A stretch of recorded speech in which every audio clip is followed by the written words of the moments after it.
காலம் சென்ற நம்மாழ்வார் ஐயா அவர்களையும் வணங்கி இன்றைய நிகழ்வுக்குள் செல்லலாம். இன்றைய தலைப்பு எளிமையாக நோயிலிருந்து விடுபடுவது எப்படி. இந்த தலைப்பு தான் இன்னைக்கு நம்ம தேர்ந்தெடுத்திருக்கோம். ஆஹ் கடந்த ஒரு வருட காலத்துக்கு மேலாக நம்ம தொடர்ந்து ஒவ்வொரு மாதம் இடைவிடாது நம்ம இறை சாதனை மார்க்கத்துல பல்வேறு தலைப்புகள் நம்ம ஆரோக்கியம் சார்ந்து சிந்தனை செஞ்சுட்டு இருக்கோம். இந்த மாதிரி ஒரு வாய்ப்பு ஏற்படுத்தி கொடுத்த பிரபஞ்சத்துக்கும் இறை சாதனை மார்க்கத்துக்கும் என்னோட முதற்கண் நன்றியை தெரிவிச்சுக்கிறேன். உங்களோட பகிர்ந்துக்கிறது மூலமா நானும் திரும்ப திரும்ப பல விஷயங்களை அசை போடுறதுக்கு எனக்கும் இந்த வாய்ப்பை நான் நல்வாய்ப்பா பயன்படுத்திக்கிறதா தான் நான் நினைக்கிறேன். இதுல பயன்பெற்ற அன்பர்களும் தொடர்ந்து அவங்களுக்கு ஏற்பட நல்ல விஷயங்களை பகிர்ந்தது மூலமாகவும் அது ஊக்கமளிக்கிற விஷயமாவும் இருக்கு. அவங்க எளிமையா ரிசல்ட் எடுத்து இந்த மாதிரி எனக்கு நல்லபடியா இருக்குன்னு கேட்கும்போது உண்மையாவே அகம் மகிழ்கிறேன்.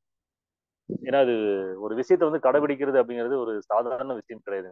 நம்ம சொல்லிடலாம், ஆனா அதை கடைபிடிக்கிறது அப்படிங்கும் போதுதான் அதுல என்னென்னலாம் நம்ம ஃபேஸ் பண்ணுவோம் அப்படின்னு தெரியும். அந்த வகையில நம்ம அன்பர்கள் நிறைய பேர் அதை தொடர்ந்து கடைபிடிச்சு நிறைய நற்பலன்களை அடைஞ்சு ஆரோக்கியம் அடைஞ்சிருக்காங்க.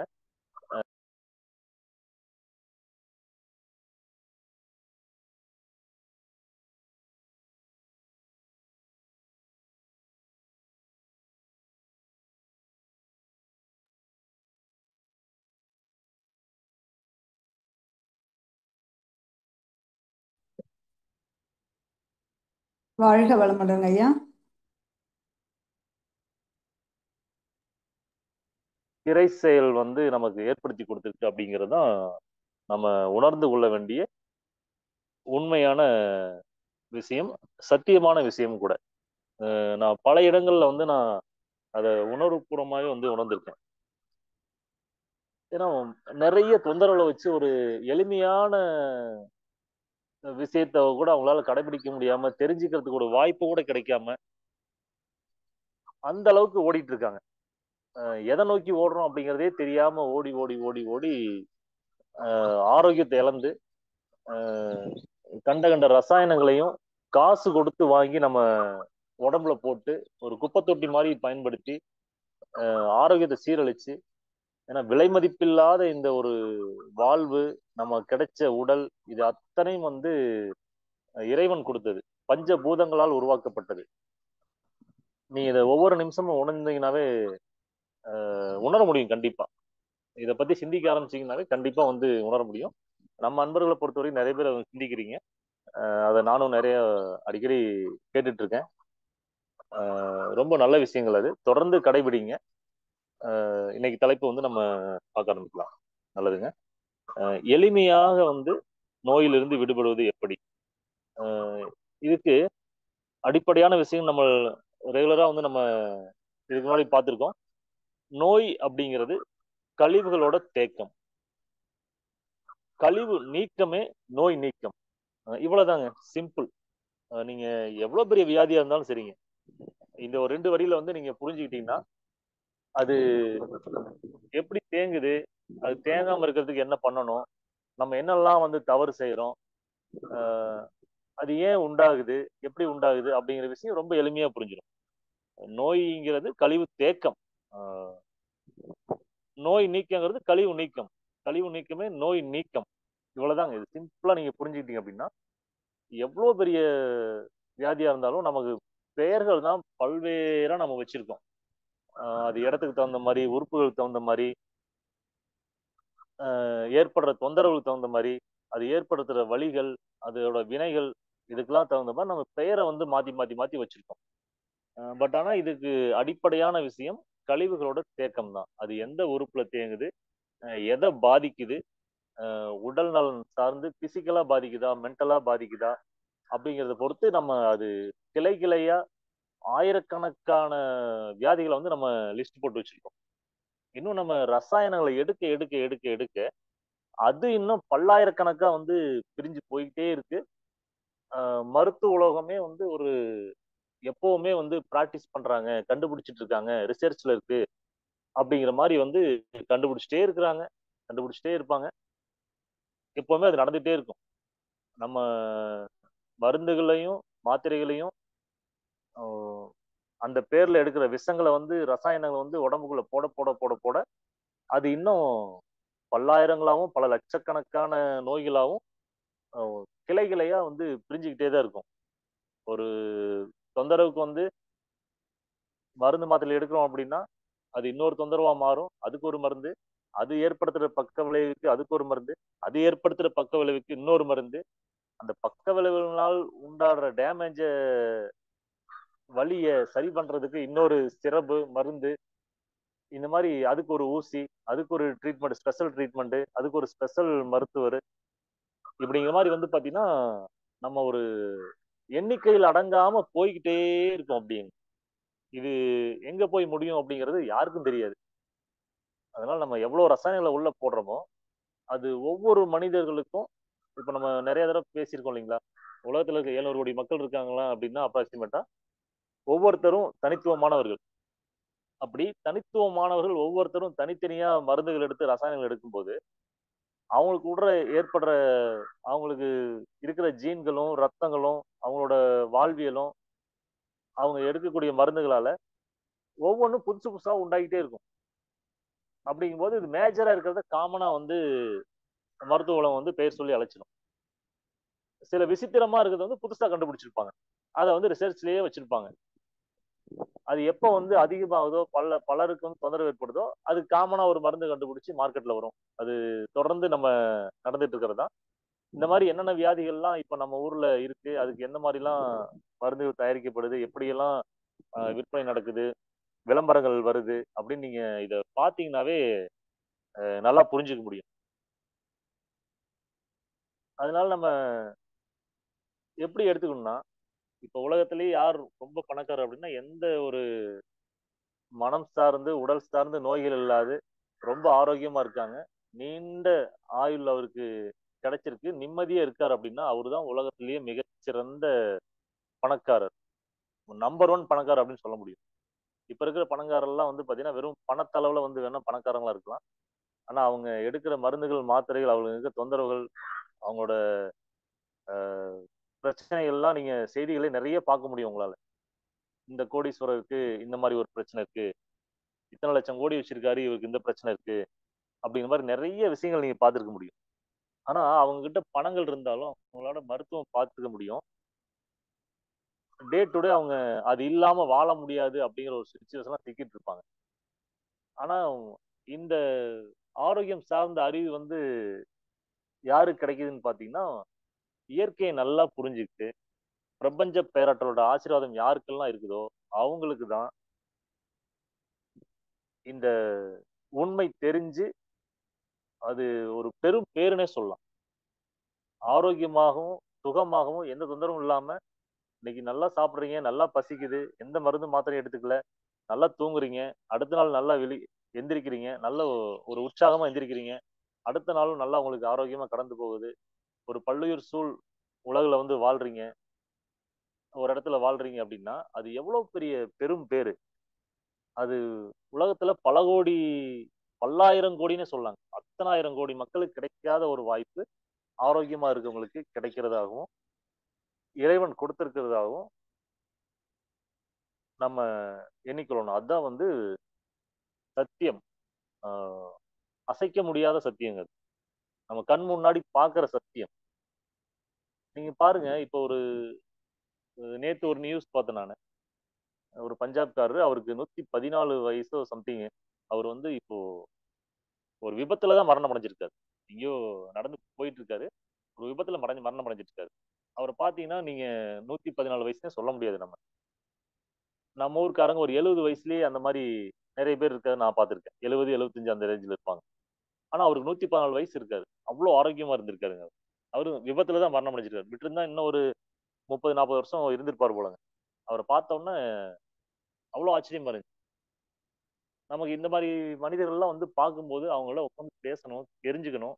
அவங்களோட வாழ்வியல் என்ன, என்ன கடைபிடிக்கிறாங்க அப்படின்னு தெரிஞ்சுக்கிட்டீங்கன்னாவே அது நமக்கு அவங்களோட ஒரு 100 வருஷ அனுபவம் வந்து நமக்கு கிடைக்கும். அதனாலதான் நம்ம அடிக்கடி நம்ம ஊர்ல பெரியவங்க எல்லாம் சொல்லுவாங்க, 60 வயசு மேல இருக்கவங்கள்ட்டையும் 10 வயசு கீழே இருக்க குழந்தைகள்ட்டையும் உட்காந்து பேசுங்க அப்படிம்பாங்க.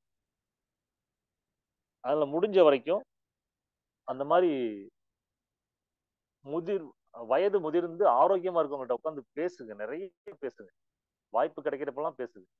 அவங்களோட ஆரோக்கியம் ரகசியம் என்னன்னு சொல்லிட்டு தெரிஞ்சுக்கோங்க. அவங்க ஒரு சிம்பிளா ஒரு வரியில் சொல்லிட்டு போயிடுவாங்க.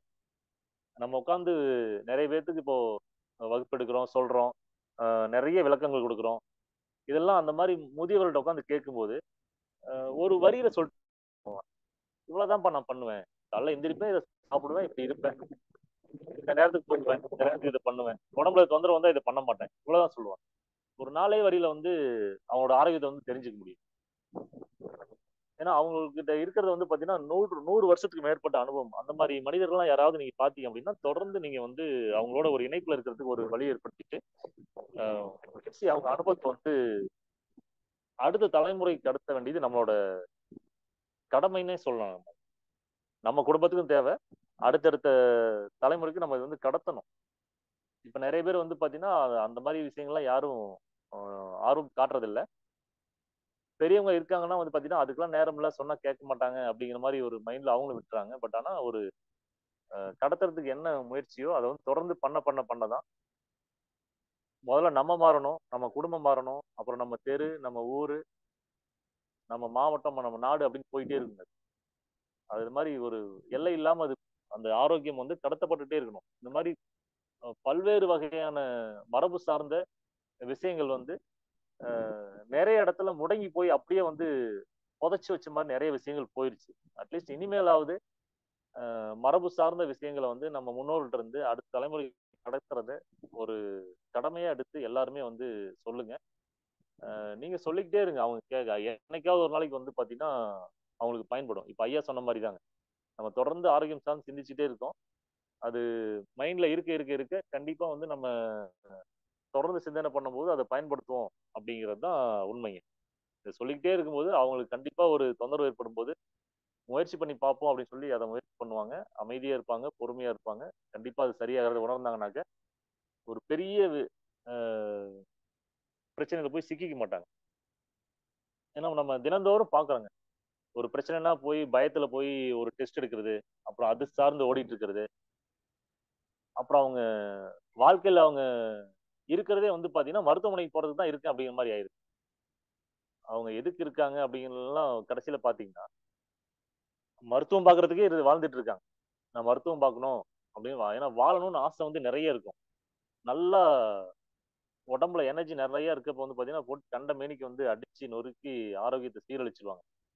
அதுக்கப்புறம் சம்பாரிச்சது அத்தனையும் கொண்டு போய் மருத்துவத்துக்காக செலவு பண்ற மாதிரி அவங்களோட முழு நேரமும் முழு சிந்தனையும் மருத்துவம் சார்ந்தே இருக்கும். எனக்கு எப்ப சரியாகும், எனக்கு எப்ப சரியாகும், எனக்கு எப்ப சரியாகும் அப்படிங்கிற மாதிரி மருத்துவமனை நோக்கி ஓடிட்டே இருப்பாங்க. பல்வேறு மருத்துவத்தை தேடுவாங்க. எங்க யாராவது சொன்னாலும் வந்து பாத்தீங்கன்னா அங்க போய் பாக்குறதுக்கு முயற்சி பண்ணுவாங்க.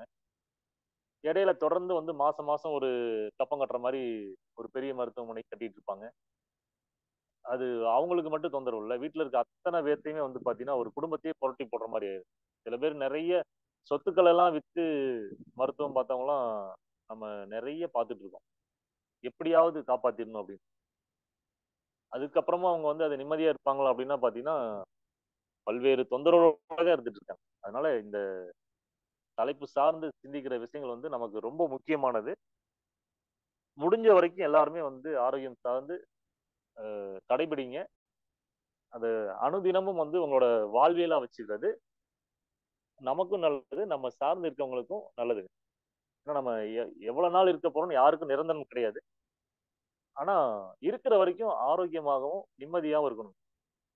அதுதான் வந்து ரொம்ப முக்கியமானது.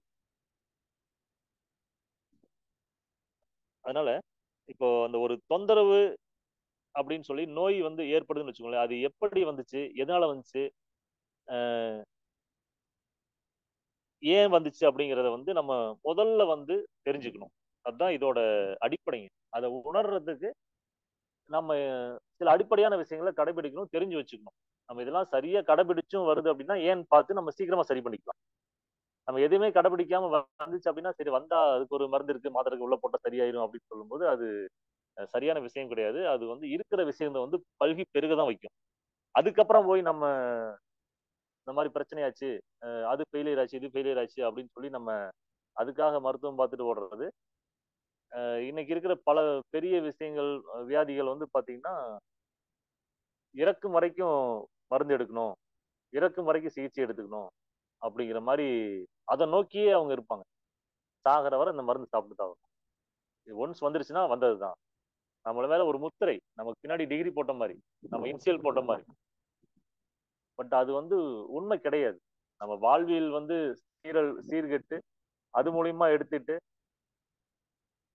நம்ம கெடுத்துக்கிட்டு அதை நோக்கி பின்னாடி ஓடிட்டு இருக்கோம். அது சரி பண்றதுக்கு என்ன விஷயமோ அதை சரி செஞ்சுட்டு வெளியில வந்துடணும். மறுபடியும் வந்துட்டு நம்ம பழையபடி வந்து இந்த பிரபஞ்சம் கொடுத்த மாதிரி நம்ம உடம்ப வந்து முடிஞ்ச வரைக்கும் ஒரு 99% நம்ம வந்து சரியா வச்சுக்கிறதுக்கு முயற்சி பண்ணி அந்த இடத்துல நிக்கணும். நம்ம அதை மீறி வந்து நான் இயற்கையை மீறி நான் என்னோட உடம்பு சொல்றது மீறி நான் எதையும் பண்ண மாட்டேன் அப்படிங்கிற மாதிரி இருந்தோம் அப்படின்னா, ஒரு நம்மளோட எப்படி வந்து சுகமா பிறந்தோமோ அதே மாதிரி சுகமா இறப்பு வந்து சரியான நிலையில வந்து இருக்குங்க. இல்ல நம்ம அந்த ரசாயனங்களோட போராடி வாழும் போதும் அவளுக்கு தொந்தரவு, சாகும் போதும் அவளுக்கு தொந்தரவு, ஒரு நரக வேதனை சொல்லுவாங்கல்ல, மரண வேதனை சொல்லுவாங்கல்ல, அந்த மாதிரி தான் இருக்கும். நிறைய பேர் பாருங்க ஆரோக்கியமா இருப்பாங்க, நைட்டு தூங்குவாங்க, காலைல எந்திரிக்க மாட்டாங்க, அப்படியே முடிஞ்சிருவாங்க. அதெல்லாம் வந்து பாத்தீங்கன்னா வரம். அதெல்லாம் ஆரோக்கியமா இருந்து சாகிறது வந்து வரம். அப்படி கொஞ்சம் கொஞ்சமா வந்து எப்படி குழந்தை பிறந்து கொஞ்சம் கொஞ்சமா வளருதோ, அந்த வயசான கிராமத்துல பாத்திருக்கேன், கொஞ்சம் கொஞ்சமா அப்படியே வந்து இறப்பாங்க. அதுவும் வந்து வரம்ங்க. அவங்க எந்த மருந்து மாத்திரை எடுத்துக்க மாட்டாங்க. கடைசியா வந்து திட உணவுல இருந்து திரவ உணவுக்கு போய், பழங்கள் பழரசத்துக்கு அந்த மாதிரி போய் கடைசியா லிக்விட்ல வந்து நின்னு கொஞ்சம் கூல் அப்படிங்கிற மாதிரி ஆகி கடைசியா அவங்க வந்து உயிர் பிரியும். அவங்க எந்த தொந்தரவும் இல்லாம நிம்மதியா வந்து வாழ்க்கை கழிச்சுட்டு போவாங்க. அது மாதிரி பிறப்பும் இறப்பும் வீட்டுல நிகழணும் அப்படின்னு நம்ம பெரியவங்களா சொல்லுவாங்க. அது நிகழ்றது தான் வந்து பாத்தீங்கன்னா கொடுப்பினை. அது ஒரு எல்லாருக்கும் கிடைக்கிற வரம் வந்து இருந்துச்சுன்னா இந்த உலகமே வந்து ஆரோக்கியமா இருக்கும். ஆனா இப்ப இருக்கிற சூழ்நிலையில நம்மளோட பயத்தின் காரணமா எதுக்கு எடுத்தாலும் மருத்துவமனை தான் ஓடணும் அப்படிங்கிற மாதிரி ஒரு சூழ்நிலை நம்ம வந்து இருக்கு. அதனால நம்ம எப்ப வந்து நம்மளோட பிறப்பும் இறப்பும் வீட்டுல நிகழுதோ அப்பதான் நம்ம வந்து முழுமையா ஆரோக்கியமா இருக்கும்னு அர்த்தம். இல்லை அப்படின்னா ரொம்ப நம்ம பொருளாதார இழப்பு, பொருள் இழப்பு இதெல்லாம் கடந்துதான் நம்ம இயற்கையா நடக்கிற நிகழ்வுகளுக்கும் கப்பம் கட்டுற மாதிரி கட்டிட்டு நினைச்சு பாத்தீங்கன்னா தெரியும். முன்னாடி எல்லாம் வீட்டுலதான் நிறைய இறப்புகள் வந்து நடந்திருக்கும். போவாங்க, ஆஹ் அந்த விசாரிப்பாங்க, அதெல்லாம் நடக்கும். அன்னைக்கு அந்த சடங்குலாம் நடக்கும், முடிச்சுட்டு எல்லாம் வருவாங்க, அதெல்லாம் நடந்துட்டு இருக்கும். ஆனா இப்ப எப்படி பார்த்தாலும் 90% மேல மருத்துவமனைக்கு தான் ஓடுறோம். எல்லாம் ஒரு அக்கறைங்கிற பேர்ல வந்து பாத்தீங்கன்னா கடைசியில காப்பாத்தலாம்னு கொண்டு போனாங்க. அது எப்படிங்க பிரபஞ்சம் வந்து அவருக்கு விதிக்கப்பட்டதை மீறி வந்து நம்ம எப்படி மருத்துவமனைக்கு போனா காப்பாத்திட முடியும்? ஒரு தொந்தரவுல இருக்கிற வந்து ஏதாவது சரி செஞ்சு காப்பாத்திட்டாங்க அப்படின்னாக்க மெடிக்கல் மிரக்கல் ஆயிருது. அது மருத்துவர் சாதனை பண்ணிடுறவர் ஆயிராரு. இதே இறந்துட்டாருன்னா இறை செயல் ஆயிருது. நாங்க எவ்வளவோ முயற்சி பண்ணோம், கடவுள் கைவிட்டுட்டாரு அப்படிதான் சொல்லுவாங்க. இது நம்ம தொடர்ந்து நம்ம கேட்கறது, இதெல்லாம் கேட்கும்போது வந்து பாத்தீங்கன்னா கடந்து போகிறத தவிர வேற வழி இல்லாம தான் நம்ம கடந்து போயிட்டு இருக்கோம். இது நம்மளோட பங்கும் நிறைய இருக்கு, பொதுமக்களோட பங்கும் நிறைய இருக்குங்க. ஏன்னா ஒரு இறக்கும் தருவாயில ஒருத்தர் மருத்துவமனை கொண்டு போய் சேர்த்து அவ்வளோ ஏற்கனவே சிரமப்பட்டுருவாரு. அந்த சிரமத்துல மறுபடியும் கொண்டு போய் அவரை துன்பப்படுத்துறது, மருத்துவமனை தூக்கி ஓடி அங்க ஓடி, இந்த சினிமாவில் நிறைய காட்டியிருப்பாங்க. எப்படியாவது அவர் காப்பாத்தலாம்னு சொல்லுவாங்க. ஒரு 5 நிமிஷம் முன்னாடி கூட்டு வந்திருந்தா காப்பாத்திருக்கலாம் அப்படிங்கிறது. இதெல்லாம் வந்து எப்படி ஒரு பிரபஞ்சம் வந்து விதிக்கப்பட்டதை மீறி எத்தனை வருஷம் அவரை வாழ வச்சிட முடியும்? அதனால இதெல்லாம் உணர்ந்திருந்தா நம்ம அதெல்லாம் பண்ண மாட்டோம். அவருக்கு என்ன நடந்துட்டு இருக்கு, அவர் ஆரோக்கியமா இருக்காரா, அவரோட லைஃப் வந்து முடிஞ்சிருச்சா அப்படிங்கிறத நம்ம உணர்றதுக்கே நம்ம விடுறதில்ல. அவ்வளோ தொந்தரவுல வந்து உடம்புலயும் மனசுலயும் வச்சுட்டு நம்மளும் ஓடிட்டு இருக்கோம். அதுக்கு நேரம் இல்லாம ஓடிட்டு இருக்கோம். அதை பத்தி சிந்தனை செய்யறதுக்கு கூட நமக்கு நேரம் இருக்கிறது இல்ல. அதனால எதுனாலும் பக்கத்துல ஹாஸ்பிட்டல் இருக்கு, ஆம்புலன்ஸ் இருக்கு, கூப்பிட்டா வந்துருவாங்க, ஓடுவோம், கொண்டு போய் அட்மிட் பண்ணிடுவோம் அப்படின்னு நம்ம ஒரு மன திருப்திக்காக கடைசியா வந்து ஒரு 50,000மோ 1,00,000மோ குறைஞ்சது செலவு பண்ணாதான் நமக்கு ஒரு நிம்மதி. மருத்துவமனை கொண்டு எப்படியோ ட்ரை பண்ணலாம் அப்படின்ட்டு, ஆனா அங்க போய் இறந்ததுக்கு அப்புறம் அந்த ஃபார்மாலிட்டிஸ் தான் முடிச்சு நம்ம அடுத்த நாள் இது பண்ணி வாங்குறதுக்குள்ள இந்த மாதிரி தொடர்ந்து நம்ம ஒவ்வொரு நாளும் நம்ம நிறைய விஷயங்கள் கேள்விப்படுறோம். அதெல்லாம் கேட்கும்போது சங்கடமா தான் இருக்கும். அறியாமையில இந்த மாதிரி நடந்துருது. ஆனா யாரும் இப்ப வந்து வீட்டுல வச்சு பார்க்க முடியல அப்படிங்கிறதும் ஒரு காரணமா வச்சுட்டு இருக்காங்க. அது எல்லாமே ஒரு பிரச்சனைகளுக்குரிய விஷயங்கள் தான். சரிங்க, நம்ம மறுபடியும் நம்ம சப்ஜெக்ட் குள்ள வருவோம். ஆஹ் பசி இல்லாம சாப்பிடுறது, அதாவது வாட்சை பார்த்து சாப்பிடுறது. நம்ம உடம்புக்கு தான் சாப்பிடணுங்க.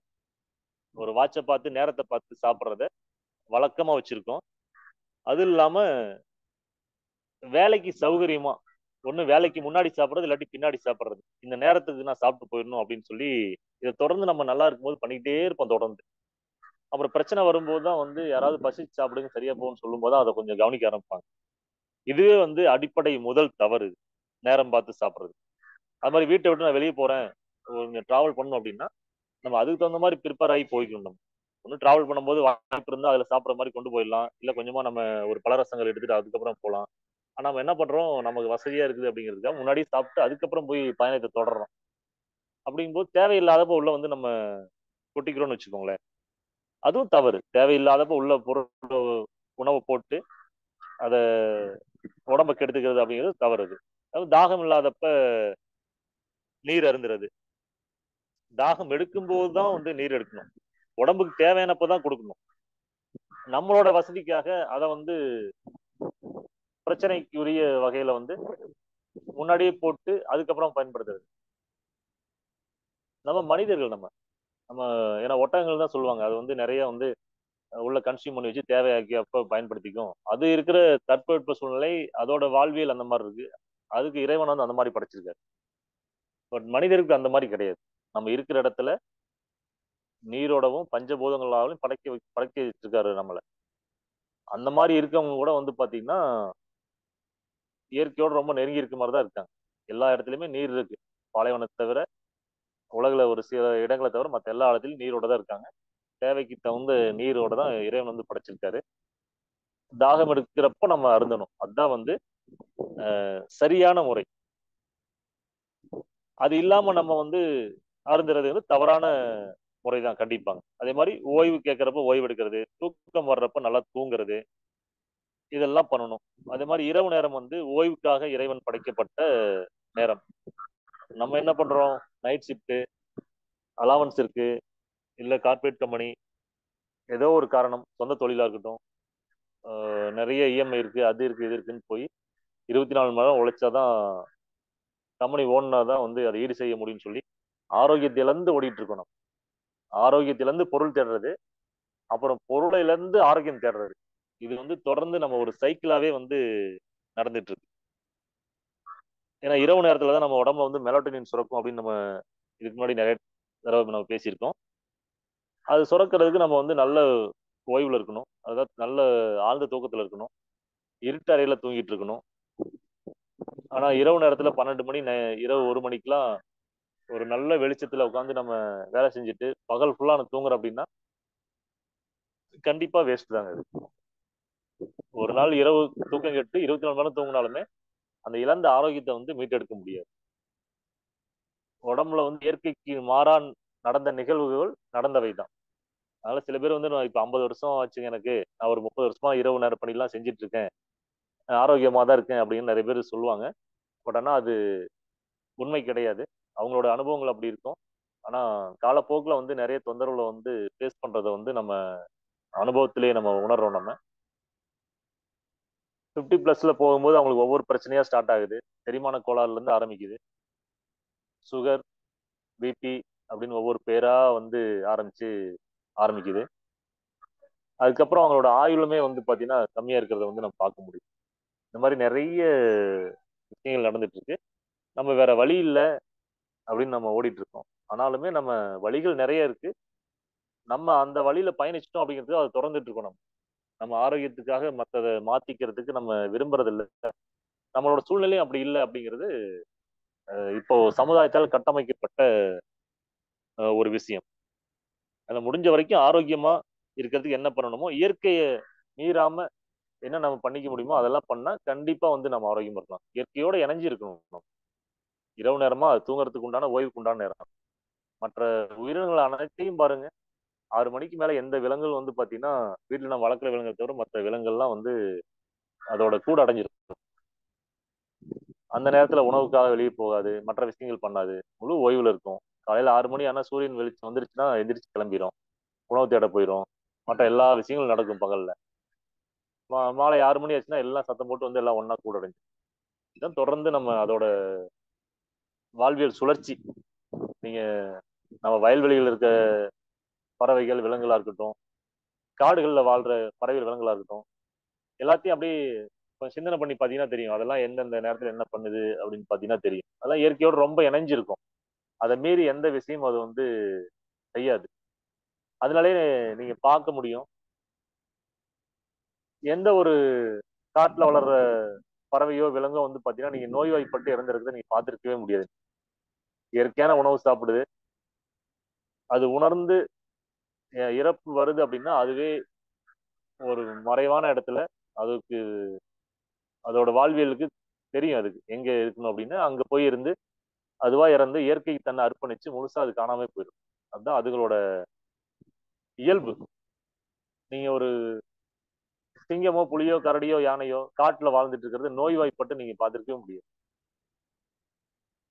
அதுக்கு மருத்துவம் பார்த்தா நான் பார்த்துருக்க முடியாது. ஆனா நம்ம கூட வாழ்ந்துட்டு இருக்க விலங்குகள் தான், ஊருக்குள்ள இருக்க விலங்குகள் தான் மருந்து மாத்திரைகள் ஊசிகள் மருத்துவங்கள் இது அத்தனைக்கும் வந்து நம்மளோட சேர்ந்து அதுவும் வந்து ஆட்பட்டிருக்கும். அதனால இந்த வித்தியாசங்கள் வந்து நீங்க புரிஞ்சிட்டீங்கன்னா கண்டிப்பா ஆரோக்கியம் அப்படின்னா என்னங்கிறது நமக்கு புரிஞ்சுக்க முடியும். அதே மாதிரி நம்ம சாப்பிடும்போது அவசர அவசரமா சாப்பிடுறது, சுவையை உணராம சாப்பிடுறது, ரசாயனம் கலந்த உணவுகளை எடுத்துக்கிறது, இது எல்லாமே வந்து பாத்தீங்கன்னா ஒரு பிரச்சனைக்குரியது. இது எல்லாமே வந்து நோயை உண்டாக்கக்கூடிய விஷயங்கள். நம்ம கொஞ்சம் கொஞ்சம் கொஞ்சமா சின்ன சின்ன விஷயங்களா ஒவ்வொரு நேரமும் வந்து உடம்புக்கு வந்து பிரச்சனையை வந்து ஏற்படுத்திட்டே இருக்கிற மாதிரின்னு வச்சுக்கோங்களேன். இது எல்லாமே இயற்கைக்கு மாறாகவும் முரணாகவும் செயல்படுறது. பசி தாகம் ஓய்வு உறக்கம் காமம் இதை வந்து 5 கோல்டன் சொல்லி நம்ம ஒவ்வொரு மாசமும் சிந்தனை பண்ணிட்டு இருக்கோம். இதை கடைபிடிக்காம இதற்கெல்லாம் மாறா செயல்படும் போது உடம்புல வந்து கழிவு தேங்கும். அந்த கழிவுகளை தான் நம்ம வந்து நோய் அப்படின்னு சொல்லி அதுக்கு ஒரு பெயர் சூட்டுறோம். ஔவையார் என்ன சொல்லியிருக்காருன்னா பசித்து புசின்னு சொல்லியிருக்காரு. அதை நம்ம எவ்வளவு பேர் கடைபிடிக்கணும் அப்படிங்கறத நம்ம உணரணும். ருசிக்காத உணவு வந்து விஷம் அப்படிங்கிறது நம்ம அடிப்படையா நம்ம புரிஞ்சுக்கணும். அதாவது நம்ம அப்படியே அள்ளி போடுறோம்னு வச்சுங்களேன், அது வந்து ருசிக்காத உணவு, அது வந்து விஷம் போன்றது அப்படிங்கிறதா நம்ம புரிஞ்சுக்க வேண்டிய விஷயம். முதல் கோணல் முற்றிலும் கோணல். அதனால நம்ம வந்து சாப்பிடும்போது மென்னு சாப்பிடணும். உடம்புக்கு ஏற்ற வகையில செரிமானத்துக்கு ஏற்ற வகையில உள்ள அனுப்ப வேண்டியது நம்ம உணர்ந்து செய்ய வேண்டிய விஷயம். உமிழ்நீரோட கலந்து உள்ள போகணும். அப்படி போச்சு அப்படின்னா உடம்புல வந்து குடல் மூலமா உரியப்படும் போது எளிமையா செரிமானமாகி அது ரத்தத்துக்கு தேவையான சக்தி எடுத்து போகும், கழிவுகளை பிரிச்சு வெளியே தள்ளிடும், உடம்புல கழிவு தேங்காது. இதே நம்ம சரியா வந்து சுவைக்காம அவசரமா அள்ளி போடுறோம் அப்படின்னா எதுவுமே நடக்காது. அந்த முதல் விஷயமே தவற ஆரம்பிச்சிடும். அது மாதிரி சாப்பிடும் போது அதிகமா சில பேர் வந்து தண்ணி குடிப்பாங்க. அது ஒரு பழக்கமா வச்சிருப்பாங்க. சாப்பிட்டோன்னே எனக்கு ஒரு சொம்பு தண்ணி குடிச்சாதான் எனக்கு வந்து ஒரு திருப்தியா இருக்கும் அப்படின்னு கட கட கட கடன்னு எந்திரிச்சு ஊத்திடுவாங்க. அப்படி ஒரு தொட்டியில ஊத்துற மாதிரி தூக்கி ஊத்திடுவாங்க. அதுவும் தவறான விஷயம். சாப்பிடும்போது நீங்க வாயை கழுவுற மாதிரி வாய்க்கு அளவா கொஞ்சமா தண்ணி வச்சு மெதுவா கொஞ்சம் இறக்குனீங்கனாலே போதுமானது. அதே வந்து நார்மலா ஒரு சாம்பார் சாதம் நீங்க ரெகுலரா வீட்ல செய்யற ஒரு உணவு சாப்பிடும்போது அதிகமா தண்ணி தாகம் எடுக்காது. அதெல்லாம் உள்ள போய் செரிக்கிற தன்மையில இருக்குன்னு அர்த்தம். இதே ஒரு பிரியாணி சாப்பிடுறீங்க, இட்லி சாப்பிடுறீங்க, தோசை சாப்பிடுறீங்க, கடையில பரோட்டா சாப்பிடுறீங்க, இதெல்லாம் சாப்பிட்டீங்கன்னா தண்ணி அதிகமா இழுக்கும். அப்ப என்ன காரணம் அப்படின்னா அது செரிக்கிற தன்மை வந்து உடம்புக்கு இல்ல, நீர் அதிக அளமா தேவைப்படுது, சரியில்லாத உணவு. அதை வந்து உள்ளுக்குள்ள இருந்து வெளியே தள்ளுறதுக்கு நிறைய உணவு நீர் தேவைப்படுது அப்படிங்கிறது தான் உடம்பு சொல்ற விஷயம். ஏன்னா அது செரிக்கிறதுக்கு கடுமையா இருக்கு அப்படின்னு உடம்பு சொல்லுது. அப்ப வந்து தண்ணி அதிகமா கேக்குது. அது குறைஞ்சது நீங்க உணர்ந்து பார்க்கலாம். சாம்பார் சாதமோ தயிர் சாதமோ ஆஹ் புளி சாதமோ லெமன் சாதமோ அந்த மாதிரி சாப்பிடுறீங்க அப்படின்னா ஒரு 2 மணி நேரம் கழிச்சு நீங்க தண்ணி குடிச்சீங்கனாலும் பெருசா வந்து உடம்பு வந்து ஒரி பண்ணாது. நம்ம உணரக்கூட தாகம் கூட எடுக்காது. இதே நீங்க இட்லி தோசை சாப்பிட்டு பாருங்க, அன்னைக்கு நாளே வந்து பாத்தீங்கன்னா தண்ணியோட தான் ஓடிட்டு இருக்கும். குடிச்சிட்டே இருப்பாங்க சில பேர். காலைல இட்லி சாப்பிட்டேன், தண்ணி தவிச்சுட்டே இருக்கு அப்படிம்பாங்க. அதுக்கெல்லாம் காரணம் மோசமான உணவு உள்ள போயிருக்கு அப்படின்னு அர்த்தம். அதை வெளியே தள்ளுறதுக்கு தண்ணீர் அதிகமா தேவைப்படுது. அதை சுத்தம் பண்ணி வெளியே தள்ளுறதுக்கு தண்ணி அதிகமா தேவைப்படுது அப்படின்னு அர்த்தம். அதே மாதிரி தண்ணி குடிச்சாலும் சப்பி சப்பி சப்பி கொஞ்சம் கொஞ்சமா உள்ள தள்ளுறது தான் சரியான விஷயம். அப்படி வெளியில் இருக்கீங்க, அப்படி பண்ண முடியலனாலும் வாயில வச்சு ஒரு 2 நிமிஷமாவது உமிழோட கலந்து மெதுவா கொஞ்சம் கொஞ்சமா வாயில இருக்க சுவை அரும்புகள், தாகத்தை தணிக்கிற இதெல்லாம் மெதுவா தணிச்சு உள்ள இருக்கணும். நம்ம தாகம் தணிக்கிறதே வந்து பாத்தீங்கன்னா நம்ம தொண்டை வரைக்கும் தான் இருக்கு. அது கீழே போச்சுன்னா நீர் தான். அதை தணிச்சுட்டு தான் அது உள்ள போகணும், உமிழோட கலந்து உள்ள போகணும். ஆனா நம்ம எவ்வளவு பேர் அந்த மாதிரி பண்றோம் அப்படிங்கிறத நீங்க யோசிச்சு அதை உணர்ந்து செய்யணும். இதெல்லாம் நோய் எளிமையா வராம இருக்கிறதுக்கு ஆன அடிப்படை விஷயங்கள் இதெல்லாம். நம்ம இன்னொரு விஷயமும் உங்களுக்கு சொல்றேன். புத்தருக்கு வந்து பாத்தீங்கன்னா ஒரு விவசாயி கெட்டு போன காளானை கொடுத்து அந்த காளான் வந்து விஷமாகி அவருக்கு மரணத்தை ஏற்படுத்தி இருக்கிறதா வரலாறுங்க. இது நான் ஒரு புத்தகத்துல படிச்சேன். அதுல அப்படிதான் போட்டுருந்துச்சுங்க அது. ஏன்னா அந்த ஆரோக்கியம் சார்ந்து நம்ம இதை யோசிக்கும் போது புத்தரா இருந்தாலுமே சரி, கெட்டுப்போன உணவு, மோசமான உணவு உள்ள போச்சு அப்படின்னா அது விஷமாச்சுன்னா அவரால் கூட அவர் காப்பாத்திக்க முடியாது அப்படிங்கிறதா நம்ம இங்க உணரக்கூடிய உணர்ந்து கொள்ள வேண்டிய விஷயம். ஏன்னா உங்களுக்கே தெரியும் புத்தர் வந்து எவ்வளவு பெரிய மகான் அப்படிங்கிறது நமக்கே தெரியும். ஆனா அந்த கெட்டுப்போன உணவு வந்து எடுத்துக்கிறோம், அதை உணர முடியல, இது மோசமான உணவுன்னு நமக்கு தெரியல அப்படின்னா அதை சாப்பிட்டோம்னாலும் அந்த அவ்வளோ பெரிய ஒரு மகானாலை கூட அவரை காப்பாத்திக்க முடியாது அப்படிங்கிறது தான் நம்ம இந்த விஷயத்துல இருந்து நம்ம தெரிஞ்சுக்க வேண்டிய விஷயம். அதே மாதிரி விஷம் மட்டும் வந்து வீழ்த்தாதுங்க. விஷம் மட்டுமே வந்து முழுமையா வீழ்த்திடுமா வீழ்த்த நம்ம எப்படியாவது சில மருத்துவ முறையெல்லாம் கையாண்டு இது பண்ணிடுவாங்க. பசிக்காத போது சாப்பிடுற உணவும் கூட விஷத்துக்கு சமம் அப்படின்னு நம்ம வந்து எடுத்துக்கணும். அதுவும் வந்து நம்ம கொஞ்ச நாள்ல வந்து நோயில வந்து வீழ்த்தும். நம்ம தொடர்ந்து நம்ம செஞ்சுட்டே இருக்கப்போ எப்படி எந்த அளவுக்கு நம்ம உடம்பு வந்து உயிர் சக்தி நம்மளை சரி பண்றதுக்கு மட்டும்தான் அது பார்த்துட்டு இருக்கும். எப்படியாவது உடம்பு வந்து ஆரோக்கியமா வச்சுக்கணும், காப்பாத்திடணும் அப்படின்னு சொல்லி தான் அது ஒவ்வொரு செகண்டும் நமக்கு இயங்கிட்டே இருக்கும். நம்ம போடுற ரசாயனம் அத்தனையும் பிரிச்சு தள்ளும். சில பேர் ஆள்கள் எடுத்துக்கிறாங்கன்னா அதை 24 மணி நேரத்துல உடம்பு விட்டு வெளியே தள்ளும். போராடுங்க. நம்ம ஒரு கிட்னியா இருக்கட்டும், வயிறா இருக்கட்டும், நுரையீரலா இருக்கட்டும், கல்லீரலா இருக்கட்டும், அத்தனையும் இயல்பா இயற்கையா வர்ற உணவுகளை மட்டும் அக்செப்ட் பண்ணி உடம்புக்கு தேவையான ஆற்றலை பிரிச்சு கொடுத்து சரியான வேலை செஞ்சுட்டு இருக்கு. உடலுக்கு எதிரான ரசாயனங்களோ, ஆல்கஹாலோ, நம்ம மருந்து மாத்திரைகள் எடுத்துக்கிறோம் இல்லைங்களா, ட்ரக்ஸ் அப்படின்னு சொல்றோம் இல்லைங்களா, அது எல்லாமே போதை மருந்துகள். அதுவும் அதுல இருக்குது. அந்த மாதிரி விஷயங்களையும் அதுல இருந்து பிரிக்கிறதுக்கும் 24 மணி நேரமும் நம்மள நமக்காக வந்து உழைச்சிக்கிட்டே இருக்கு உள்ளுறுப்புகள். அத்தனை வேலைகளை செய்யுது. இப்ப நம்ம பேசிட்டு இருக்கோம், நம்மளோட கல்லீரல் வந்து 500க்கும் மேற்பட்ட வேலைகளை அமைதியா உள்ள இருந்து பண்ணிட்டே இருக்கு. நம்ம உடம்ப வந்து காப்பாத்துறதுக்காக நம்ம சாப்பிட்ட உணவுல இருந்து சரியான ஆற்றல் தரக்கூடிய விஷயங்களை ரத்தத்துக்கு எடுத்துட்டு போறதுக்கு உதவி செஞ்சு அதுல இருக்கிற டாக்ஸிக் ரசாயனங்கள் அதெல்லாம் பிரிச்சு உடம்புல வாய்ப்பு கிடைக்கிறப்ப வெளியே தள்ளுறதுக்கு அது பிடிச்சு வச்சுக்கோங்க. அதுக்கப்புறம் ஒரு காய்ச்சல் வர்றப்பவையோ, சளி பிடிக்க வச்சோ, இந்த மாதிரியான விஷயங்களை ஏற்படுத்தி அது வாந்தி பேதி இதெல்லாம் பண்ணி வெளியில தள்ளும். நம்ம அதையும் நம்ம வந்து அடக்கும் போதுதான் அது மிகப்பெரிய தொந்தரவுக்கு வந்து கொண்டு போய் நம்மளை விடும். அதனால உடம்போட மொழிய நிறைய தடவை நம்ம பேசியிருக்கோம். பசி, தாகம், ஓய்வு, உறக்கம், காமம், வாந்தி, பேதி, காய்ச்சல், சளி, இதெல்லாம் வந்து இயல்பா அன்றாட வந்து நம்ம உடம்புல வந்து நடந்துகிட்டே இருக்க விஷயங்கள். இதை சரியா வந்து உணர்ந்து நம்ம வந்து பயன்படுத்திட்டோம்னா தப்பிச்சிடலாம். எளிமையா நோயை குணப்படுத்துறது எப்படி அப்படிங்கிறதோட நோய் வராமல் தடுப்பது எப்படி அப்படிங்கிறதுக்கான விஷயங்கள் இதெல்லாம். நம்ம குணப்படுத்துற விஷயங்களை நம்ம அப்படி பின்னாடி பார்ப்போம். அதனால இந்த விஷம் மட்டும் நம்மளை வந்து தொந்தரவு பண்ணாது. பசிக்காம சாப்பிடுறது, தாகம் எடுக்காம தண்ணி குடிக்கிறது, ஓய்வு கேட்கறப்ப ஓய்வு எடுக்காம இருக்கிறது, தூக்கம் வர்றப்ப தூங்காம இருக்கிறது, இரவு நேரத்துல கண் விழிக்கிறது, இந்த மாதிரி இயற்கைக்கு முரண்பாடான செயல்கள். அப்புறம் சரியான வயதுல வந்து திருமணம் பண்ணாம இருக்கிறது, உடம்புக்கு வந்து இயற்கையா வந்து பாத்தீங்கன்னா இணை சேர்றது, கலவி கொள்றது, இதெல்லாம் வந்து அந்தந்த வயதுல கிடைக்காம வந்து நம்ம பொருளாதாரத்துக்காக மற்ற விஷயம் தள்ளி வச்சுக்கிறது, அது மன ரீதியான பிரச்சனை நிறைய ஏற்படுத்தும். பிசிக்கலாவும் நிறைய பிரச்சனை வந்து ஏற்படுத்தும். அவங்களால ஒரு ஃபோக்கஸ்டா இருக்க முடியாது. எப்பவும் வந்து பாத்தீங்கன்னா ஒரு அந்த கலவி சார்ந்த நினைவுகளோட இருக்கிறது, இதெல்லாம் வந்து பாத்தீங்கன்னா அவங்கள ஒரு தொழில் சார்ந்தோ, ஒரு வேலையில முனைப்பா இருக்கிறதோ, மற்ற விஷயங்கள்லாம் ஈடுபடுறதுக்கு இது ஒரு தடையா இருக்கும் அவங்களுக்கு.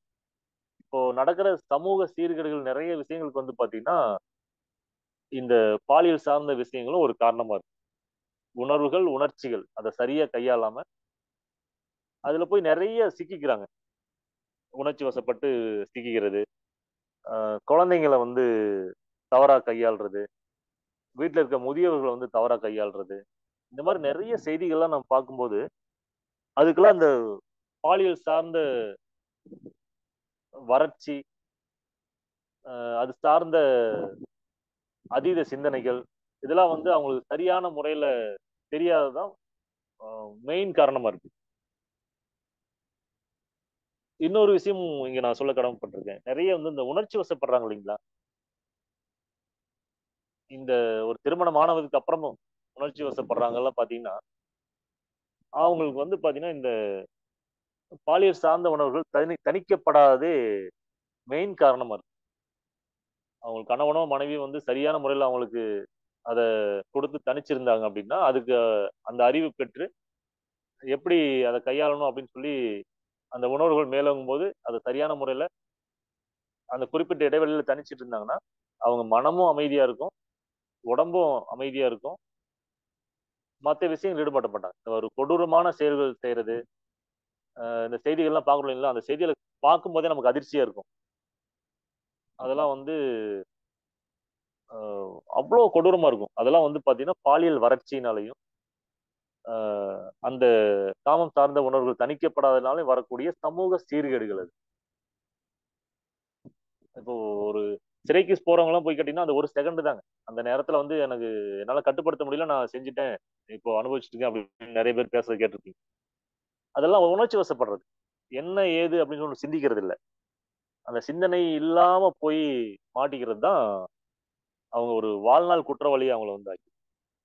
இதுக்கெல்லாம் அடிப்படை காரணம் ஆரோக்கியம் இல்லாம, உடலின் மொழிகளை சரியா கையாளாம, அதை புரிஞ்சுக்காம, உடம்புல கழிவு தேக்கம் அதிகமாகி அது மனக்கழிவுகளா இருக்கட்டும், உடல் கழிவுகளா இருக்கட்டும், இது ரெண்டும் சேர்ந்து ஒரு மனிதனை வந்து மனிதனா வாழ விடாம பண்ணக்கூடிய விஷயங்கள் தான் இந்த மாதிரி நம்ம புரிஞ்சுக்காம போய் மாட்டிக்கிற விஷயங்கள்.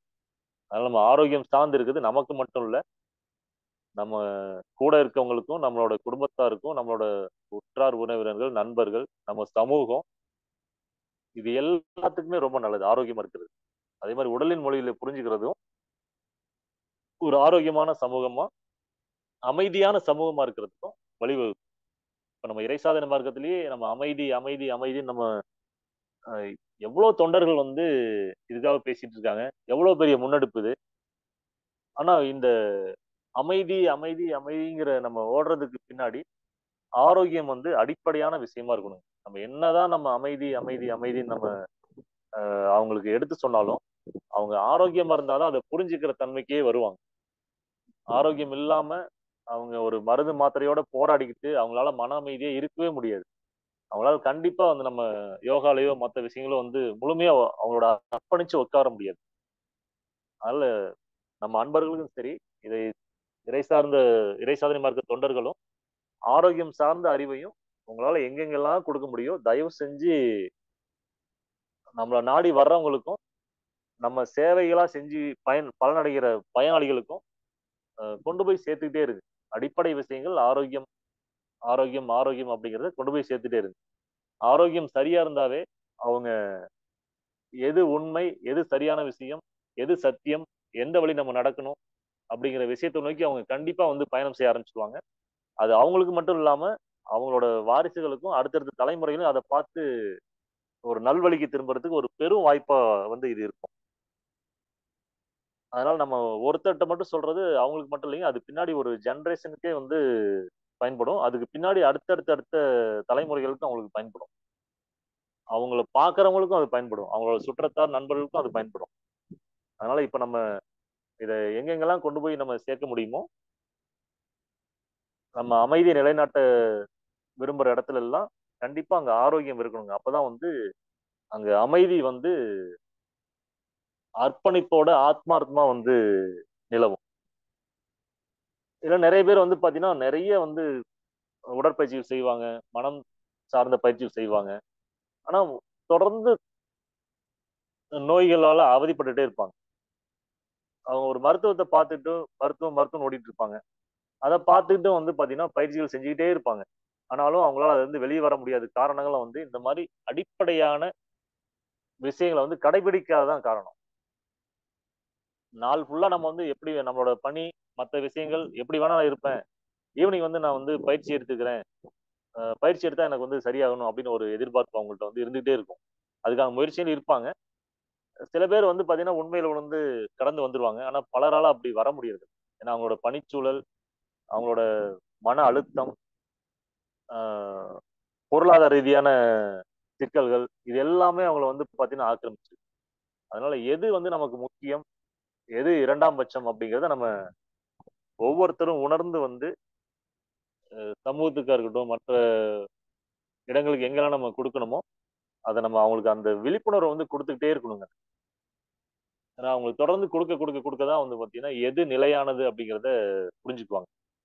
ஒரு நிலையற்றதை நோக்கி நம்ம அவங்க பயணம் பண்ணி உடம்ப கெடுத்து கடைசியில வந்து பாத்தீங்கன்னா எல்லாத்தையும் இழந்து ஆரோக்கியத்தை மீட்டெடுக்கிற சூழலுக்கு வர்றது கண்டிப்பா வந்து குறையணும்.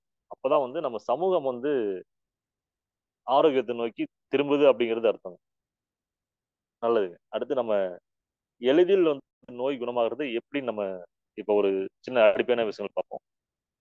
மெயினா வந்து இப்ப வந்து பாத்தீங்கன்னா தேவையில்லாத பயம், பீதி, செய்திகள்ல வர்ற முரண்பாடான தகவல்கள், கட்டுக்கதைகள் அப்படிங்கிற விஷயங்கள் தான் இப்ப அதிகமா இருக்கு. ஒவ்வொரு தொலைக்காட்சியிலையும் பாத்தீங்கன்னா ஒரே செய்திகளை வேற வேற இதுல பாத்தீங்கன்னா ஒவ்வொருத்தரும் ஒரு மாதிரி பேசிட்டு இருப்பாங்க. எது உண்மைன்னு நம்மளால வந்து ஜட்ஜ் பண்ண முடியாது. ஆனா அதை பார்த்து ஒரு பயம் ஏற்பட்டுரும் நமக்கு. அது மாதிரி விளம்பரங்களை பார்த்தோன்னே ஒரு 5 செகண்ட் 10 செகண்ட் தான் விளம்பரங்கள் வரும். ஆனா அதுக்குள்ள வந்து நம்மள வந்து அவங்க வந்து ஈர்க்கணும். அந்த ப்ராடக்ட் வந்து வாங்க வைக்கணும். அப்படிங்கும்போது அவங்க எவ்வளவு துரிதமா செயல்படுறாங்க, எவ்வளவு நுணுக்கமா செயல்படுறாங்க, நம்ம அதை வந்து பயன்படுத்த வைக்கிறது என்னெல்லாம் பண்றாங்க, அது பின்னாடி ஒரு எவ்வளவு மிகப்பெரிய வணிகம் இருக்கு. அதை நம்மளை ஏன் வந்து அவ்வளோ கோடிகள் கொடுத்து நம்மள அதை ஒரு விளம்பரத்தை உண்டாக்கி நம்மளை பார்க்க வைக்கணும், அதனால அவங்களுக்கு என்ன லாபம் அப்படிங்கிறத நம்ம புரிஞ்சுக்கிட்டோம் அப்படின்னா கண்டிப்பா அந்த மாதிரியான விளம்பரங்களையோ விஷயங்களோ நம்ம வந்து தவிர்க்கிறதுக்கு நம்ம பயிற்சி பெற்றுருவோம். அதனால முடிஞ்ச வரைக்கும் தொலைக்காட்சிகள்ல வர்ற விளம்பரங்களை, கட்டுக்கதைகள், தேவையில்லாத பயம் ஏற்படுத்துற அந்த பிரேக்கிங் நியூஸ் ஓடிட்டே இருக்கும் பாருங்க. அதை கேட்கும் போதே உள்ளுக்குள்ள உங்களுக்கு பாத்தீங்கன்னா ஒரு அதிர்வாயிரும். அச்சச்சோ, அடுத்து என்ன நடக்கும், அடுத்து என்ன நடக்கும், இப்படியாச்சா அப்படிங்கிற மாதிரி உங்களை திரும்ப திரும்ப பார்க்க வச்சுட்டே இருப்பாங்க. அந்த இடத்துலயே உங்களோட மனசு வந்து நிலை கொண்டு இருக்கும். அப்படிங்கும்போது அதுல இருந்து வெளியே வர்றது மிகப்பெரிய பிரச்சனையா இருக்கும் நமக்கு. ஏன்னா அது எடுத்த உடனே வந்து பயம் சார்ந்த உறுப்பு வந்து கிட்னியை பாதிக்கும் அப்படின்னு நம்ம பார்த்திருக்கோம், நம்ம சொல்லியிருக்கோம். நம்ம அது சார்ந்த தொந்தரவுகள் நமக்கு ஏற்பட்டுரும். பயம் அப்படிங்கிறது நமக்கு உடம்பு ஃபுல்லா ஆக்கிரமிச்சிடும். அப்ப என்ன ஆகும்னா அது சார்ந்த அந்த உணர்வு சார்ந்த உணர்ச்சி சார்ந்த விஷயங்கள் நம்ம உடம்புல மேலோங்கி இருக்கும். அப்போ அந்த உறுப்பு வந்து இயங்குறதுக்கும் நமக்கு வந்து பாதிப்பு இருக்கும். சீரான முறையில் இயங்காது. இதே மாதிரிதாங்க ஒவ்வொரு உணர்ச்சிக்கும் ஒவ்வொரு உறுப்பு வந்து பலவீனமாகும். அதோட இயக்கம் வந்து தடைபடும். கவலை, கோபம், துக்கம், பயம், பெருமை, மகிழ்ச்சி இப்படிங்கிற ஒவ்வொரு விஷயமும் மிகையினும் குறையினும் நோய் செய்யும். அதனால அது வந்து சீரா இருக்க மாதிரி நம்ம பார்த்துக்கணும். எந்த ஒரு விஷயமும் நம்மள அதிகமா வந்து பயமெடுத்துப்படுத்த கூடாது. அதிகமா பெருமைப்படுற மாதிரி அதே மாதிரி விஷயங்களை நம்ம தொடர்ந்துட்டு இருக்க கூடாது. எது நடந்தாலும் வந்து இயல்பா எடுத்துக்கிறது தான் சரியான மனப்பக்குவம். எல்லாமே இறை செயல் தான். இன்னைக்கு நமக்கு வந்து தொந்தரவு ஏற்பட்டுருச்சா, அதுவும் இறை செயல் தான். நம்ம ஒரு இது வந்து அச்சீவ் பண்ணிட்டோமா, ஒரு சாதனை பண்ணிட்டோமா, அதுவும் வந்து கடவுள் நமக்கு அந்த மாதிரி உடம்பு ஆரோக்கியமா வச்சிருக்காரு, நம்ம அதனால பண்ண முடிஞ்சுது அப்படின்னு வந்து ஒவ்வொரு நிமிஷம் பிரபஞ்சத்துக்கும் நம்மளை படைச்ச இறைவனுக்கும் பஞ்சபூதங்களுக்கும் நன்றி சொல்லிட்டோம்னா நம்ம ஒரு நடுநிலைமையா கண்டிப்பா இருக்க முடியும். நம்ம இல்லைன்னா வந்து பாத்தீங்கன்னா நான் பண்ணேன் அப்படிங்கிறதா இருக்கும். பிரபஞ்சம் வந்து நமக்கு இந்த மாதிரி ஒரு ஆரோக்கியமான உடம்பையோ, உடம்புல இருக்க கருவிகள் வந்து ஆரோக்கியமா இல்லைனாவோ நம்ம இதை சாதிக்க முடியுமா, இதை பண்ணியிருக்க முடியுமா? உதாரணத்துக்கு சொல்ல போனா நமக்கு ஒரு கை வந்து ஒரு பிரச்சனை ஆயிடுச்சுன்னு வச்சுக்கோங்களேன். உதாரணத்துக்கு வந்து ஸ்ட்ரோக் மாதிரி வந்துருச்சுன்னா நம்ம அந்த விஷயத்த பண்ண முடியுமா? நம்ம இதே ஆரோக்கியமா இருந்தா நம்ம பண்ணிடணும்.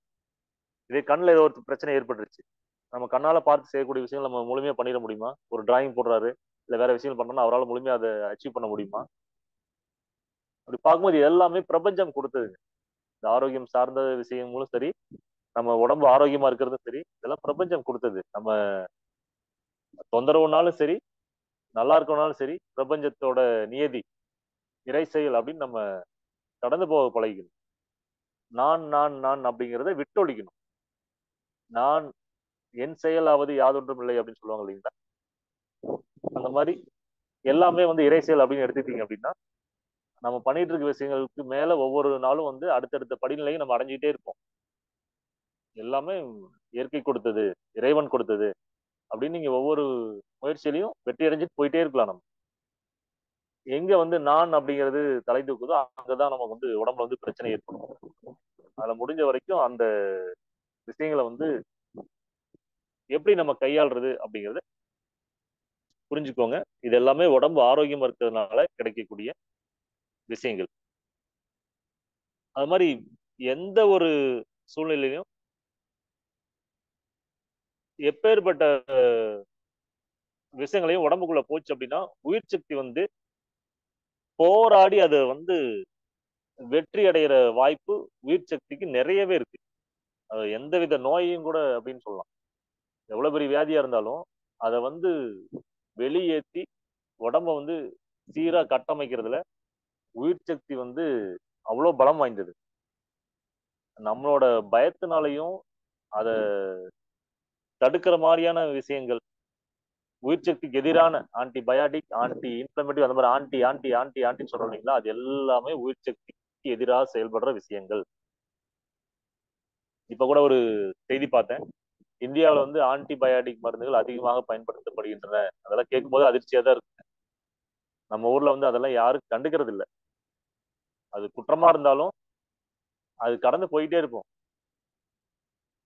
அது மக்களா இருக்கட்டும், அது நிர்வாகம் பண்றவங்களா இருக்கட்டும், யாரும் வந்து அது முறையான ஒரு ஆக்ஷன் வந்து இல்லாம தான் இருக்கு. அதனால நம்ம தான் அது உணர்ந்து வந்து தப்பிச்சுக்கணும். தகுதி உள்ளது தப்பி பிழைக்கும் அப்படின்னு சொன்னா அடிக்கடி நான் பேசுற இடத்துல சொல்லிட்டே இருப்பேன். தகுதி உள்ளது தப்பி பிழைக்கும். The fittest to the survival அப்படின்னு வந்து சொல்லுவாங்க. அதனால இன்னும் நம்ம ஊர்ல சொல்லுவாங்க எளிமையா, வலியவன் பிழைப்பான் அப்படின்னு சொல்லுவாங்க இல்லைங்களா? ஒரு சண்டை வந்துருச்சுன்னா வலியவன் பிழைப்பான், அந்த மாதிரி தான். தகுதி உள்ளது தப்பி பிழைக்கும். நமக்கு அந்த தகுதி இருந்துச்சுன்னா தான் நம்ம எந்த ஒரு விஷயங்கள் இருந்தையும் அதை ஆராய்ஞ்சு தப்பிச்சுக்க முடியும். நம்ம முடிஞ்ச வரைக்கும் உயிர் சக்தியை வந்து கண்டிப்பா நம்பணும். நம்ம உயிர் சக்தி தான் நம்ம 24 மணி நம்ம வந்து இயக்கிட்டு இருக்கு. நம்ம இப்ப பேசுறதுக்கு, நீங்க இதெல்லாம் கேட்கறதுக்கு, இங்க ஒரு செயல்பாடு நடந்து இங்க ஒருங்கிணைக்கிறதுக்கு, மற்ற விஷயங்கள் நடக்கிறதுக்கு, நம்ம சுத்தி இப்போ நீங்க யோசிச்சு பாத்தீங்கன்னா எல்லாமே உயிர் சக்தியோட வேலையா தான் இருக்கும். நீங்க செஞ்சுட்டு இருக்க அத்தனை செயல்களும் உயிர் சக்தி வந்து பலமா இருக்கிறதுனால நடந்துட்டு இருக்கு. உயிர் சக்தி பலம் இல்லைன்னு வச்சுங்களேன், நம்ம எதிர்த்து நடக்க முடியாது. நான் இப்போ கிட்ட 1 மணி நேரம் தொடர்ந்து பேசுறேன்னா என்னால தொடர்ந்து பேச முடியாது. இதெல்லாம் பலமா இருக்கனால நம்ம பேசிட்டு இருக்கோம். நீங்க கேட்கறதுக்கு உண்டான ஆற்றலும் உயிர் சக்தியில தான் இருக்கு. அந்த ஆற்றல் தான் உங்களை கேட்க வைக்குது. நீங்க சிந்தனை செய்யறீங்க பாத்தீங்களா, இதெல்லாம் எப்படி இருக்கும் அப்படின்னு, அதுக்கும் உயிர் சக்தி தான். இதை செயல்படுத்த போறீங்களா, அதுவும் வந்து உயிர் சக்தியோட செயல்பாடு தான். இதெல்லாம் பலமா இருக்கும்போது தான் இதெல்லாமே தொடர்ந்து நடந்துட்டு இருக்கும். அதனால உயிர் சக்தி எல்லா வேலையும் செய்யும். அது வந்து நம்ம உடம்ப 100% காப்பாத்துறதுக்கு மட்டும்தான் அது வந்து ஒவ்வொரு செகண்டும் முயற்சி பண்ணிட்டே இருக்கும். அதனால அதை நம்புங்க. ஒரு மருந்தோ, மாத்திரையோ, ஊசியோ, நம்மளோட சக மனிதர் அப்படின்னு வந்து அந்த மருத்துவத்துறையில ஒரு அறிவு கொஞ்சம் அதிகமா இருக்கும். அதனால அவர் வந்தா நம்மளை காப்பாத்துறாரு அப்படிங்கிறத விட நம்ம உயிர் சக்தி தான் நம்மளை காப்பாத்திட்டே இருக்கும். அதனால அதை ஃபர்ஸ்ட் அது மேல நம்பிக்கை வைங்க. அது எல்லா வேலையும் பார்க்கும் அப்படின்னு. ஒரு காயம் பட்டுருச்சு, நீங்க மருந்து போட்டுட்டே இருக்கிறீங்க. அது வந்து மருந்து போட்டுட்டே இருந்தா அது வந்து மருந்துலேயே சரியாயிருதுன்னு நம்ம நினைக்கிறது நம்மளோட அறியாமை. உயிர் சக்தி போராடி அந்த மருந்துகளோட எல்லாம் போராடி மருந்தோட வீரியத்தை கம்மி பண்ணி அதை உடம்புல இருந்து தூக்கி போட்டு தூர வச்சு அதை சரி பண்ற வேலையை அதையும் மீறி செல்களால் கட்டமைச்சு காயப்படுத்துறது தான் உயிர் சக்தி. இப்ப மருந்து மாத்திரையில் ஊசியெல்லாம் வேலை செய்யுதுன்னா இறந்த உடல்ல அதெல்லாம் பயன்படுத்தினா அவரு எதிர்த்து நடந்துடுவாரா அப்படிங்கிற ஒரு கேள்வி வந்து நம்ம கேட்டுக்கணும். உயிர் சக்தி இருக்கிறதுனால அதெல்லாம் தாங்கி தேவையானதை உள்ள வச்சு தேவையில்லாத வெளியே தள்ளி அந்த செயல்பாடு நடந்துட்டு இருக்கும் போது தான் பண்ணும் எல்லாமே. நம்ம போடுற மருந்தோ, மாத்திரையோ, ஊசியோ, ஒரு மருத்துவரோ உயிரில்லாத உடல்ல வந்து எதையுமே பண்ண முடியாது. அதனால இது எல்லாமே இயக்கம் இருக்கிற வரைக்கும் தான். அது நின்றுச்சு அப்படின்னா அங்க எதுவுமே வேலைக்கு ஆகாது.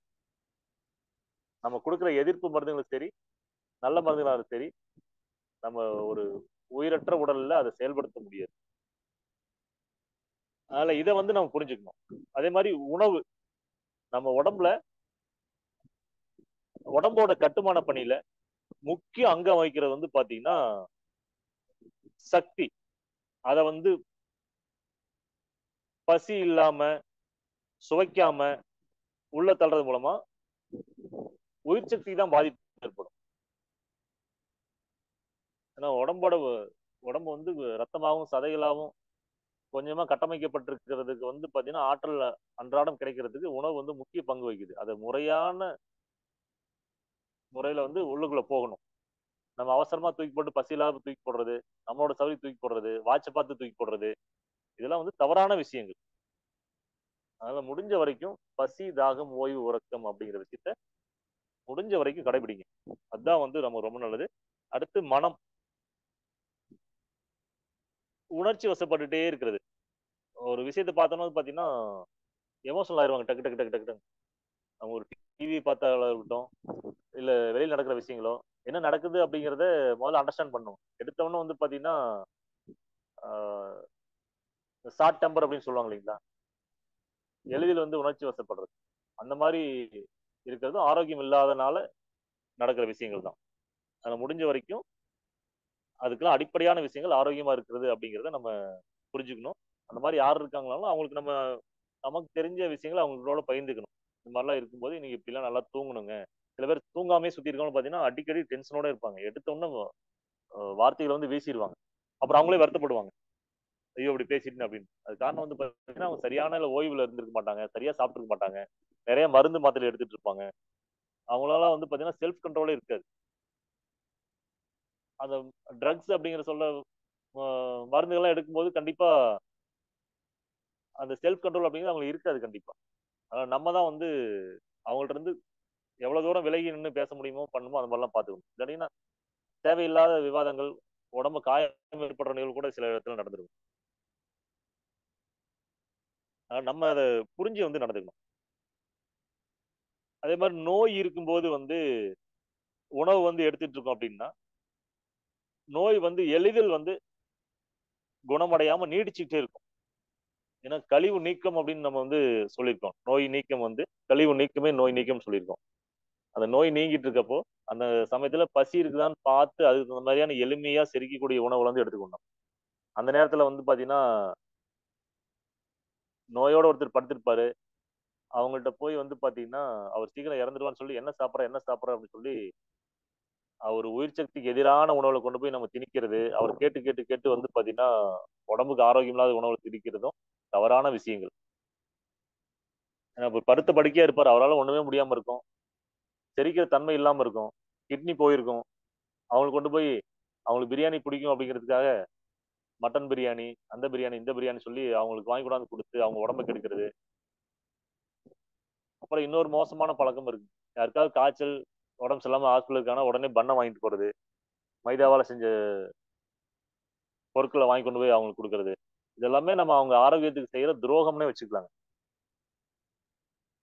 ஏன்னா அந்த அளவுக்கு மோசமான உணவுகள் அதெல்லாம். ஒரு ஆரோக்கியம் இல்லாம படுத்திருக்காரு அப்படின்னா பழங்கள் வாங்கி கொடுக்கலாம், பலரசங்கள் வாங்கி கொடுக்குற மாதிரி அவர் சாப்பிட வைக்கலாம், எளிமையா செரிமானமாகக்கூடிய உணவுல வந்து கொடுக்கலாம். அதான் அவருக்கு நம்ம செய்யக்கூடிய உண்மையான உதவி, தொண்டு. அவங்க உடம்புக்கு ஆரோக்கியம் இல்லாம அவங்களுக்கு பிடிக்கும் அப்படிங்கிறதுக்காக நம்ம வந்து பால் பொருட்கள் கொடுக்கறதும், மைதாவை கொடுக்கறதும், இறைச்சி அந்த மாதிரியான கடுமையான உணவுகளை கொடுக்கறதும், அந்த நோய் இருக்கிற சமயத்துல வந்து கொடுக்கறத முடிஞ்ச வரைக்கும் தவிர்த்துக்கணும். அதுதான் வந்து நம்ம அவங்களோட ஆரோக்கியத்துக்கு உதவி செய்யற விஷயம். அது மாதிரி உடம்புல இருக்க நோய் காரணி வந்து கழிவு வெளித்தள்ளுற அந்த சமயத்துல என்ன நடக்க முடியும்னா, உடம்புல இருக்கிற நோய் காரணிகள் வந்து வெளித்தள்ளிட்டு இருக்கும்போது நம்ம உணவு கொடுக்கும் போது சீரணம் வந்து கண்டிப்பா வந்து நடக்க வேண்டிய கட்டாயம் வந்து உடம்புக்கு வந்து ஏற்படும். ஏன்னா நம்ம உடம்புக்குள்ள போயிடுச்சுன்னு வச்சுக்கோங்களேன், எப்படியாவது கொஞ்சம் நேரத்துக்கு சாப்பிடல, கொஞ்சம் நேரம் நேரம் ஆனா கொஞ்சம் கொஞ்சம் கொடுத்துருவோம் அப்படின்னு சொல்லி நம்ம திணிச்சிருவோம் நம்ம. அப்படி என்ன ஆகும்னா கழிவு நீக்கிறதுக்கு நடந்துட்டு இருக்க விஷயங்களை வந்து ஸ்டாப் பண்ணி உடம்ப வந்து கட்டாயமா வந்து வலுக்கட்டாயப்படுத்தி ஜீரணிக்க வேண்டிய நிலைமைக்கு போய் நிற்கும். ஜீரணத்துக்கு அதிகமான சக்தி செலவாகிட்டு இருக்கும் போது கழிவு நீக்கம் வந்து பாத்தீங்கன்னா தாமதம் ஆயிடும். அப்ப வந்து நோய் வந்து இருந்துகிட்டே இருக்கும். நீங்க உணவை கொடுக்க கொடுக்க கொடுக்க நோய் இருந்துகிட்டே இருக்கும். அதனால வந்து என்ன புரிஞ்சுக்கணும் அப்படின்னா, உடம்புல ஒரு தொந்தரவு அப்படின்னா உண்ணாம நோன்பு தான் ஒரு மிகப்பெரிய மருந்து அப்படிங்கிறத நம்ம புரிஞ்சுக்கணும். உடம்புல எந்த தொந்தரவு இருந்தாலும் சரி, உடம்புல பசிச்சா மட்டும் எளிமையா செரிமானம் கூடிய உணவுகள் வந்து எடுத்துக்கணும். அதை தாண்டி நம்ம செய்யற அத்தனை கடுமையான உணவுகளும் உடம்புல போய் தொந்தரவு தான் ஏற்படுத்தும். கழிவு வெளியே தள்ளுறத தாமதம் பண்ணும், உள்ளுக்குள்ளேயே சேமிச்சு வைக்கும், அது மறுபடியும் தொந்தரவு ஏற்படுத்திட்டே இருக்கும். இதை பண்ணாம இருந்தோம்னா எளிமையா வந்து பாத்தீங்கன்னா நோய் நீக்கம், கழிவு நீக்கம் நடக்கும், அது நோய் நீங்கிரும், நம்ம சுகமாயிரலாம். ஒரு தொந்தரவுனா வந்து குறிப்பிட்ட காலத்துல வந்து சீக்கிரமா அது வந்து வெளியே வந்துடலாம். நம்ம இதெல்லாம் பண்ணாம அதுக்கு எதிரா வந்து செய்யக்கூடிய செயல்கள் வந்து உடம்புக்கும் உயிருக்கும் எதிராக தான் அது வந்து நடந்துட்டு இருக்கும்.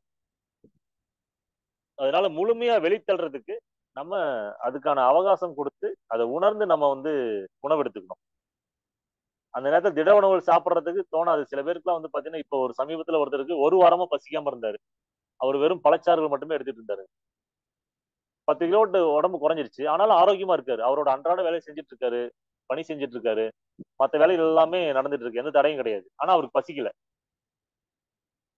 ஏன்னா அவர் உடம்பு வந்து பராமரிப்புல இருக்கு. அந்த ஒரு தொந்தரவை நினைச்சு வந்து பாத்தீங்கன்னா உணர்ந்து அவர் வந்து பலரசம் எடுத்துட்டு இருக்காரு. இதே வந்து வெயிட் லாஸ் ஆயிட்டு இருக்கு, நான் வந்து ஆஹ், கடுமையா உணவுகள் எடுத்துக்கணும்னு சொல்லி சாப்பிட்டு இருந்தாரு அப்படின்னா, உடம்புக்கு எதிராக செயல்பட்டு இருந்தாரு அப்படின்னா, அது எல்லாம் ஒரு தொந்தரவுல போய் முடியும், பிரச்சனை ஆயிட்டு இருந்திருக்கும். மறுபடியும் போய் மருத்துவமனையில் அட்மிட் ஆகி அதுக்கு பல லட்சங்கள் செலவு பண்ணி அது தொடர்ந்துட்டு இருக்கும், வாழ்நாள் ஃபுல்லா தொடர்ந்துட்டு இருக்கும். அதான் நடந்துட்டு இருக்கு. ஆனா உடம்பு வந்து அந்த ஒவ்வொரு உடம்புக்கும் அந்த நிர்ணயிக்கப்பட்ட வெயிட் கண்டிப்பா இருக்கும். அதை தாண்டி மைனஸ்ல கண்டிப்பாலாம் அப்படி போயிடாது. நம்ம ஆரோக்கியமா இருக்குமா அப்படிங்கறது முக்கியம். நம்ம அன்றாட பணி நம்மளால செய்ய முடியுதா, நம்ம எப்பவும் இருக்க மாதிரி எனர்ஜியோட இருக்குமா அப்படிங்கறத முக்கியம். உடம்பு அந்த சூழ்நிலைக்கு தகுந்த மாதிரி தகவமைச்சு ஒரு தொந்தரவு ஏற்பட்டிருக்குன்னா அது செரிமானம் சக்தி எப்ப கம்மியாகுதோ அப்ப வந்து பாத்தீங்கன்னா கொஞ்சம் கொஞ்சமா அதை உணர்ந்து நம்ம வந்து அதுக்கான உணவு முறையெல்லாம் மாறிக்கணும், சரி பண்ணிக்கணும். அதை மீறி வந்து பாத்தீங்கன்னா நான் வந்து 15 வயசுல சாப்பிட்ட மாதிரி தான் இப்பவும் சாப்பிடுவேன், அந்த உணவு எனக்கு பிடிக்கும், அது தொடர்ந்து நான் இன்னும் அதே மாதிரியே சாப்பிட்டேன், அதே அளவு தான் சாப்பிடுவேன் நம்ம பண்ண முடியாதுங்க. ஏன்னா அப்ப இருந்த உடல் அமைப்பு வேற, செரிமான சக்தி வேற. இப்போ ஒரு 40 வயசுல இருக்கீங்க அப்படின்னா இப்ப இருக்கிற செரிமான சக்தி வேற, அமைப்பு வேற. அதுக்கு உடலோட கட்டமைக்கிறதுக்கு என்னென்ன தேவையோ அந்த அளவு அதுக்கு வந்து இருந்தா போதும். ஆனா ஒரு சின்ன வயசுல இருக்கவங்களுக்கு நிறைய தேவைப்படும். அதனால அதை உணர்ந்து நம்ம வந்து ஒவ்வொருத்தரோட உடம்பும் இண்டிவிஜுவலானது, தனித்தன்மையானது அப்படிங்கறத நம்ம வந்து புரிஞ்சுக்கணுங்க. அதே மாதிரி எளிமையா